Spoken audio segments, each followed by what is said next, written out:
Please welcome to the stage Chris James and Tantoo Cardinal.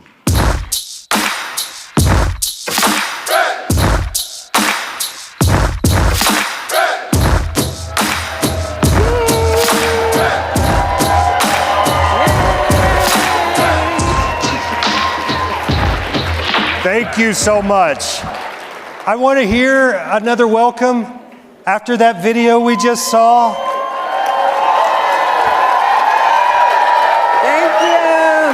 Thank you.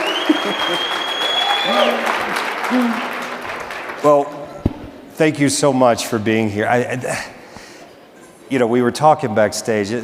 I'm just amazed at the breadth of work that you've done, and thank you so much for being here at Res 2023. I want to hear one more clap. Is that okay? Because I'm just so, it's just amazing. As we saw on the screen, some of the roles that you've had, near 50 films, 40 TV roles, Dances with Wolves, Legends of the Fall, The Education of Little Tree, Smoke Signals,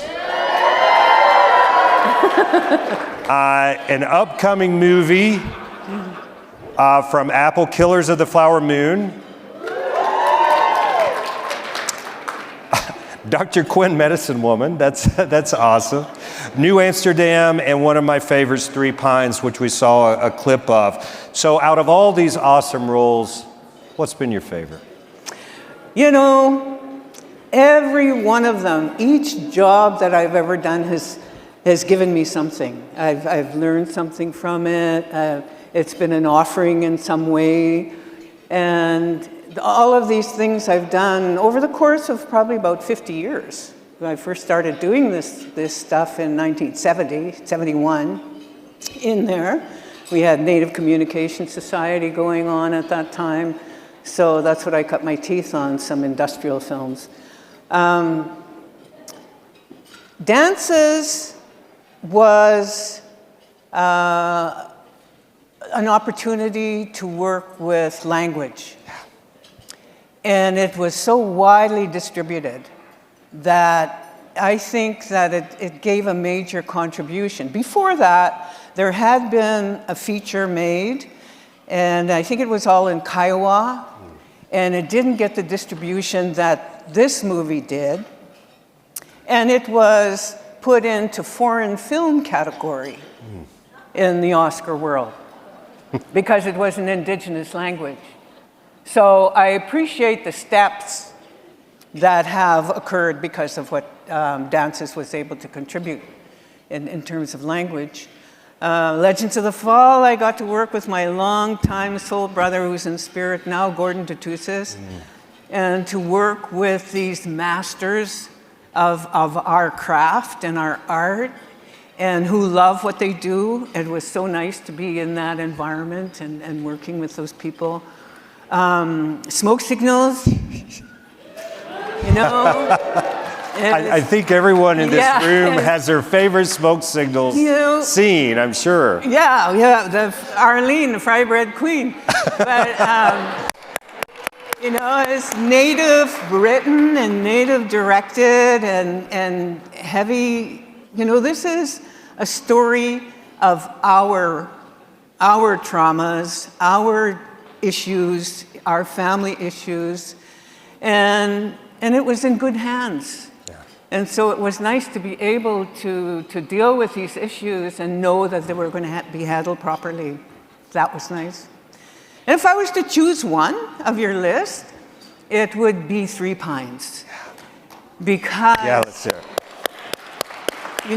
And here was character in a situation that offers a new way to kind of break through and tell our stories in a place where we haven't been allowed to tell our stories, and in a community, and it had so much potential. And it dealt with so many awesome issues as well, and I just, your performance in that is, I had already mention that it's like we're a whole family watched it. It was just amazing. So really, thank you. That's nice. Thank you. You were on, and we saw in the video you were honored as member of the Order of Canada, and that's one of the country of Canada's highest civilian honors. Tell us about that honor, and really, what did that mean to you? Well, it was a great honor. I mean, it's just such a wonderful feeling to be able to get an award that the whole country is aware of and has been a part of in some way, because my work was supported by the people. I'm not crazy about the governments that we have to have survived through, but there are people in these places, and somehow there was enough love to make that happen. And I appreciate it, because it's sort of a sticker saying, okay, you've done that, it's done. And you know, there are sacrifices that have been made on my part and a part of my family. But for me, what it shows is my ancestors, their tenacity and their insistence and the constant trudging ahead. And that's so important. Yeah, and for all of us. That statement is so powerful. I just want to, give that. You've talked a lot about the representation in the role, and we know that representation in the industry has not always been positive for our community. Especially at times, it was our indigenous people are often portrayed as antagonists or insignificant sidekicks. How have you had to navigate this and overcome the realities throughout your career? Well, you'll notice that those characters that you name, the sidekicks and what? Antagonists. Antagonists, they were men. Yeah. Oh. So that's all right. Sit up. And so it's been arduous, and it's been a lot of work to be present and be there and carry dignity in a place that was not written for. There was rarely did I get a chance to move a scene or, have any real significance. I was there for the purposes of a white character to make a point. And so I had to come at it, because I'm not an educated person. I'm not a writer. I'm not, on a foundational level. I focused and concentrated on acting as much as I could, because that's what was given to me. And I imbued my characters with history and life experience and intelligence about what the story was being told about. And in the hopes that a filmmaker or someone watching would say, hey, what's that woman's got something going on. Wonder what that is, And just kind of creating maybe some curiosity and essence, presence, and wait for the world to wake up and recognize that women, wow, come on now.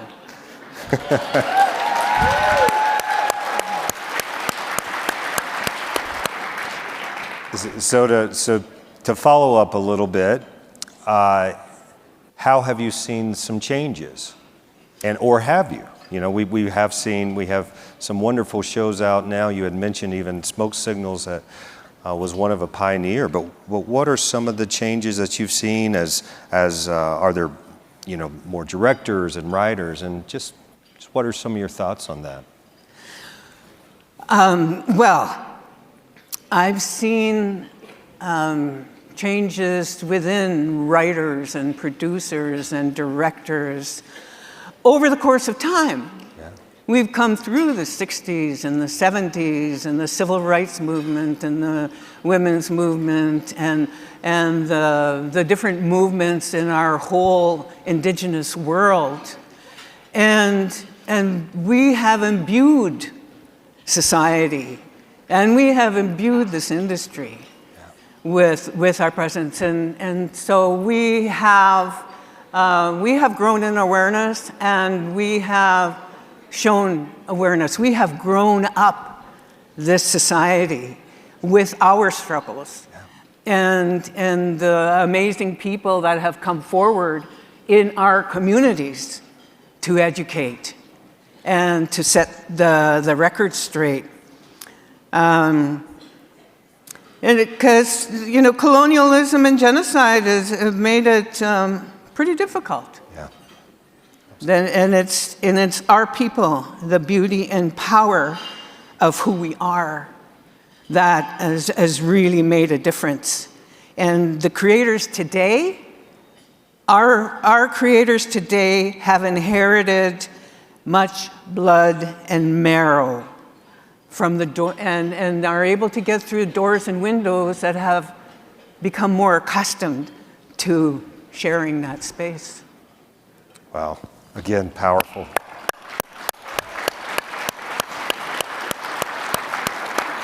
So all you moms and dads and you grandmas and grandpas and on out there, thank you. Thank you for doing the work that you've done to bring the culture and giving that to our children. Absolutely. So there's a lot of roles that you probably have options to choose. So this is a question about maybe what role, if there was a historical figure that you'd like to portray, or maybe something that you have portrayed, what role would that be and why? I've been really dissatisfied with that option and that opportunity, because I've come through where the focus was not on us. And I was in a piece where Molly Brandt was supposed to be brought into the story, and at least she had something to do within the story when I first got the script. And she's clan mother for the Haudenosaunee.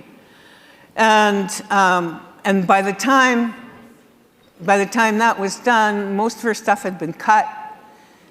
And obviously it was not one of our productions. Mm-hmm. This is working with storytellers from outside of our concerns. And the story does not revolve around this incredible woman and this whole idea. But of course, we come from a world and a society that was hidden, and it's still hidden. They're still trying to keep us down. Yeah. So we have so many heroines, warrior women that need to be brought forward, whose stories need to be told.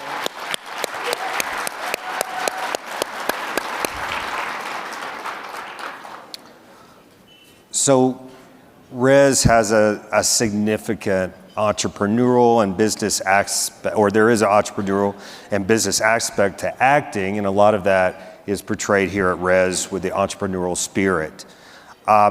You must, in effect, sell yourself to any number of stakeholders as an actor. Can you talk about your approach on how you craft what you do from a business perspective? I'm not much of a businesswoman at all, at all. For one thing, I have a great insecurity. I don't have an academic background. I barely made it through high school.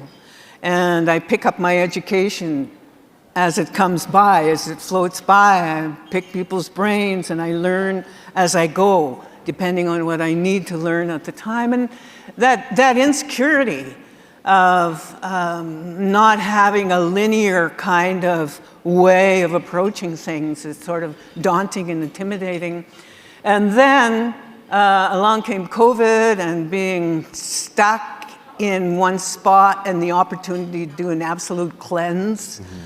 And now I'm at a place where I'm not intimidated by people with money. I'm not intimidated by people that have a higher education. Now I have some projects that I want to produce. So now it's, hey, bring it on. Come on. Yeah, absolutely. That statement is really a theme of the Conference of Empowerment. And just, I shared a story yesterday about being knocked down so many times. So just, hearing you say that is just really impactful. So thank you. So we have partnered with a lot of our youth organizations. The American Indigenous Business Leaders are here this week. Unity, which is our youth folks, are here this week. So there's a lot of younger people in the crowd. Some of those younger people may be thinking they want to get into the business. So what's your advice for someone who's thinking about wanting to be an actor or a producer or a director? From your perspective, what advice would you give them? Well, first, I would like to say that the 100-mile radius is a great diet for the soul.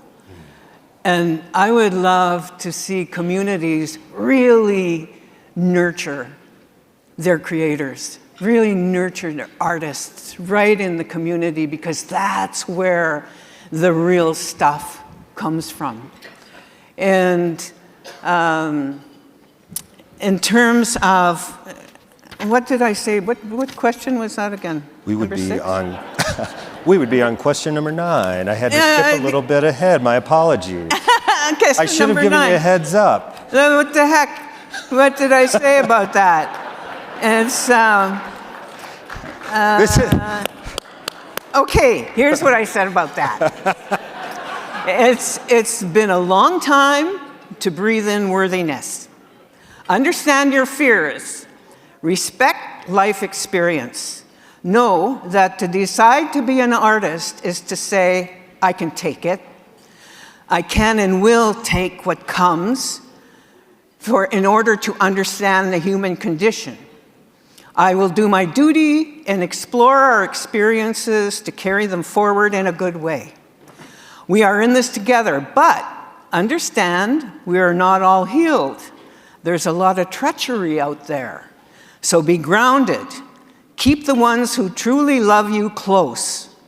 We are healing from genocide, so the idea that there's never enough causes jealousies.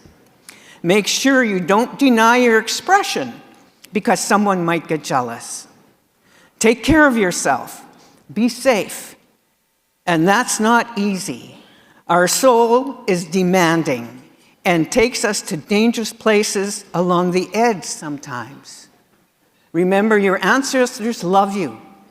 Keep your heart and mind as clean as you can, because there's so much confusion waiting for you to choose. It's there for you to choose what your path is through it all. Love yourself, especially that little jerk, that loser in you. They're clutching wisdom in their terrified little fists. And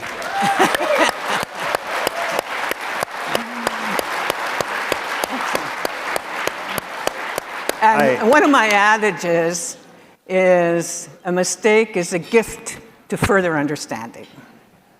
I cannot wait to, it sounds like a beautiful book that you could be writing, so I can't wait to be the first person to read that. That's so inspiring words, and just your story is so impactful and empowering. So thank you so much for sharing it.